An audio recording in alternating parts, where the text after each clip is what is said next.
Hi friends, நம்ம Friday என்னெல்லாம் பண்ணோம் அப்படிங்கிறத ஒரு சின்ன வீடியோவில் பார்த்துடலாமா? மார்னிங் கிளைமேட் பாருங்கள், இப்படி தான் இருந்தது. நல்ல மழை இருந்தது. அப்புறம் அம்மா வந்து எனக்கு நெய் சாப்பாடு செஞ்சு கொடுப்பாப்பா, ரொம்ப நாள் ஆச்சுன்னு சொல்லி கேட்டாங்க. சரி செஞ்சு தரமான்னு சொல்லி நான் செய்ய ஆரம்பிச்சிட்டேன். வாங்க எப்படி சமைக்கிறது அப்படிங்கிறத நம்ம பேசிகிட்டே பார்ப்போம். அப்புறம் ஃப்ரைடே வந்து ஒரு அக்கா எனக்கு கால் பண்ணியிருந்தாங்க.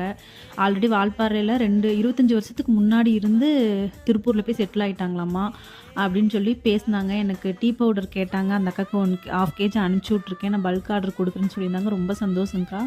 அப்புறம் பார்த்திங்கன்னா அவங்க ரொம்ப பேசுனது பார்த்து எனக்கு ரொம்ப ஆசையாக இருந்தது. பரவாயில்லையே, நம்ம வீடியோ பார்த்தும் இவங்க வந்து இவ்வளோ சந்தோஷப்படுறாங்களே. அவங்க பேசுனது என்ன அப்படின்னா, இதே மாதிரி நீங்கள் டெய்லி வீடியோ போடுங்க. இதை பார்க்கும்போது என்னோடய பழைய ஞாபகங்கள்லாம் வருது.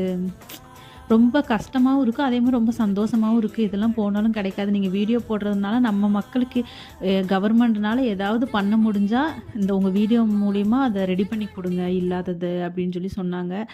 அப்புறம் ஆர்மியில் ஒர்க் பண்ணுறவங்க வால்பாறைலேருந்து 2 பேர் அங்கே இருக்கிறாங்க, வேலை பார்த்துட்ருக்குறாங்கன்னு சொல்லி 2 பேர் எனக்கு மெசேஜ் பண்ணியிருந்தாங்க.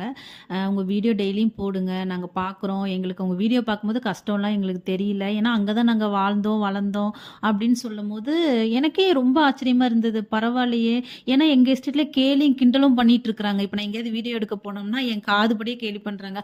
அது எல்லாமே நான் ஒரு பொருட்டாகவே நான் எடுத்துக்க மாட்டேன். சரி, நம்ம வால்பாறையில் இருக்கிற வரைக்கும் கொஞ்ச நாள் வீடியோ போடலாம், அதுக்கப்புறம் விட்டுடலாம் அப்படிங்கிற மாதிரி தான் இருந்தேன். ஆனால் என்னை வந்து பின்னாடி பேசுகிறவங்கள விட இந்த மாதிரி எனக்கு ஃபோன் பண்ணி எனக்கு வந்து என்கரேஜ் பண்ணுறவங்களுக்காக நான் கண்டிப்பாக இந்த வீடியோ கண்டினியூ பண்ணலாம் அப்படின்னு சொல்லிட்டு இருக்கிறேன். ஏன்னா அவங்களுக்காக, ஏன்னா நம்மளை பற்றி தப்பாக பேசுகிறவங்களுக்காக நம்ம வந்து அதை விடணும்னு அவசியம் கிடையாது இல்லையா? அதனால தான் எனக்கு கால் பண்ணி எனக்கு மெசேஜ் பண்ணி பேசின எல்லாத்துக்காகவும் இனிமேல் நான் வீடியோ அப்லோட் பண்ணுவேன். உங்களோட சப்போர்ட் எப்பயுமே இருக்கணும் எனக்கு. நம்ம நல்லா இருக்கணும் அப்படின்னு நினைக்கிறவங்க, கண்ணுக்கு தெரியாத நபர்கள் தான் நம்ம நல்லா இருக்கணும்னே நினைப்பாங்க. ஆனா நம்ம பக்கத்திலேயே இருக்கிறவங்க, ஐயோ இவ வாழ்ந்துட்டாளே, இவ வாழ்ந்துருவாளே, உயரத்துக்கு போயிருவாளே அப்படின்னு நினைக்கிறவங்க தான் ரொம்ப அதிகம். நான் அதை இந்த எஸ்டேட்லேயே இருந்து நான் அதை பார்த்துட்டு தான் இருக்கேன். நம்ம நல்லா இருக்கணும்னு யாருமே நினைக்க மாட்டாங்க.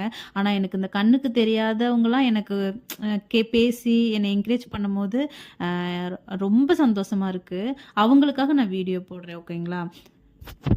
அப்புறம் சாப்பாடு ரெடி ஆயிடுச்சு. அம்மாவுக்கு போட்டு கொடுத்து விட்டேன். அதுக்கப்புறம் 2:30க்கெலாம் அம்மா வந்துட்டாங்க. ஏம்மான்னு சொல்லி கேட்டேன். சரியான மழை அப்படின்னா 2:30க்கெலாம் வீட்டுக்கு போக சொல்லிடுவாங்கன்னு சொல்லிட்டு, வரும்போது ஒரு விறகோட தான் வந்தாங்க.